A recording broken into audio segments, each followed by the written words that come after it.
नमस्कार विद्यार्थियों, आप सभी का हमारे YouTube चैनल फिजिक्स गाइडलाइन में स्वागत है।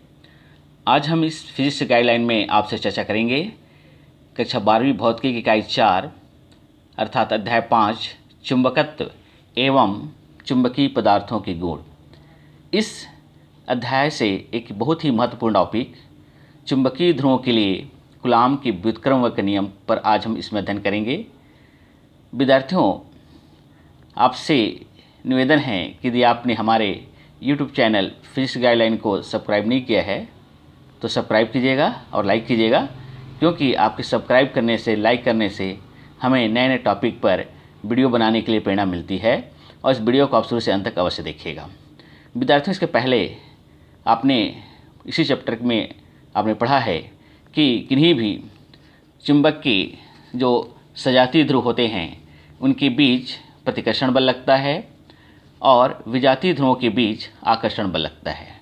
तो सबसे पहले फ्रांसीसी वैज्ञानिक जॉर्ज ऑगस्टिन कूलॉम ने किन्हीं दो चुंबकीय ध्रुवों के बीच लगने वाले आकर्षण या प्रतिकर्षण बल का मान ज्ञात करने के लिए उन्होंने एक नियम का प्रतिपादन किया जिसे हम कूलॉम का नियम कहते हैं।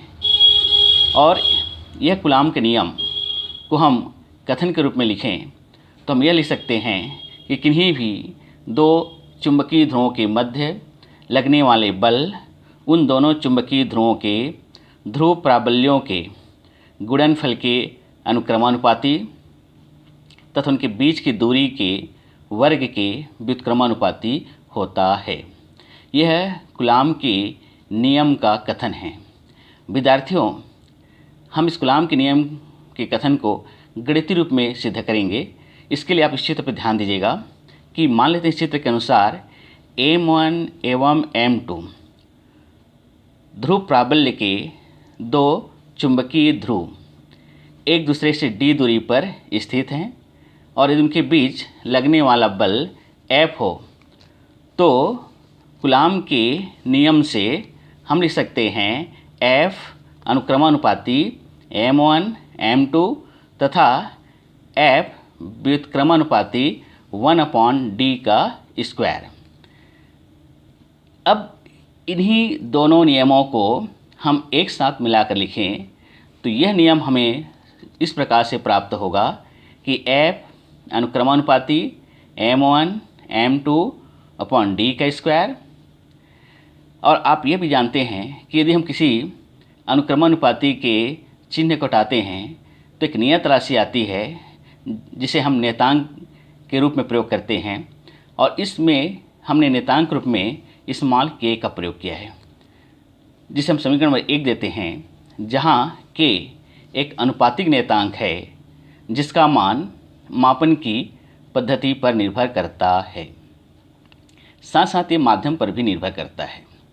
जैसे कि विद्यार्थियों, इस नीचे लाइन पर आप ध्यान दीजिएगा, जैसे कि SI पद्धति में वायु या निर्वात के लिए इस नियतांक k का मान होता है μ0/4π, जहाँ μ0 का मान होता है 4π × 10⁻⁷ हेनरी/मीटर।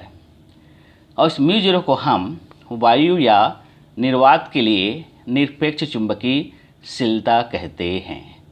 तो विद्यार्थियों, हम इस k के मान को इस समीकरण 1 में रखते हैं। तो समीकरण 1 में रखते हैं तो हमें समीकरण इस प्रकार से प्राप्त होता है कि F बराबर μ0/4π M1 M2/d का स्क्वायर। और SI पद्धति में चूँकि बल का मात्रक न्यूटन होता है, इसलिए हमने यहाँ पर बल का मात्रक न्यूटन लिखा है। और ये जो समीकरण 2 है, यही समीकरण 2 SI पद्धति में वायु निर्वात के लिए किन्हीं दो चुंबकीय ध्रुवों के बीच लगने वाले बल का समीकरण है।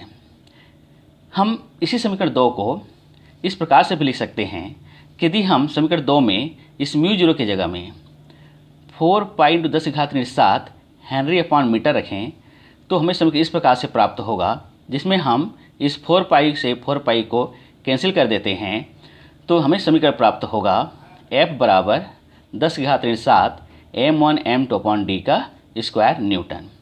और इसे हम देते हैं समीकरण नंबर 3। तो ये समीकरण भी एसआई पद्धति में वायु निर्वात के लिए कूलाम के नियम का समीकरण है। ठीक इसी प्रकार हम सीजीएस पद्धति में बात करें तो सीजीएस पद्धति में वायु या निर्वात के लिए इस नियतांक k का मान 1 होता है या μ0/4 पाई का मान 1 होता है। इसलिए हम इस समीकरण जो पहले 1 है या समीकरण 2 में हम k का मान 1 या μ0/4 पाई का मान 1 रखते हैं तो हमें समीकरण इस प्रकार से प्राप्त होता है कि F बराबर m1 m2/d² डाइन। और ये जो समीकरण 4 है यह समीकरण सीजीएस पद्धति में वायु निर्वात के लिए कूलाम के नियम का समीकरण है। अब विद्यार्थियों इसी कूलाम के नियम की जो समीकरण है एसआई पद्धति में वायु निर्वात के लिए, उसके आधार पर हम एकांक ध्रुव की परिभाषा भी आसानी से निकाल सकते हैं। जैसे कि हमने इस समीकरण में पढ़ा है कि F बराबर 10⁻⁷ m1 m2/d² में हम F की जगह में 10⁻⁷ न्यूटन रखें, m1 बराबर m2 बराबर m रख दें तथा d बराबर 1 रखें। तो ये समीकरण हमें प्राप्त होगा 10⁻⁷, यहाँ पर लिखते हैं 10⁻⁷ m इंटू m और यहाँ पर d² जब हम 1 रखते हैं तो हमें इस प्रकार समीकरण प्राप्त होता है, जिसमें से हम इस 10⁻⁷ को कैंसिल करते हैं तो हमें प्राप्त होगा m² बराबर 1, या इसी को हम लिख सकते हैं m² बराबर 1। यहाँ पर इसका हम वर्गमूल निकालें तो हो सकता है m बराबर +-1। तो विद्यार्थियों यहाँ पर जो m का मान 1 आया है इसे हम कहते हैं एकांक ध्रुव।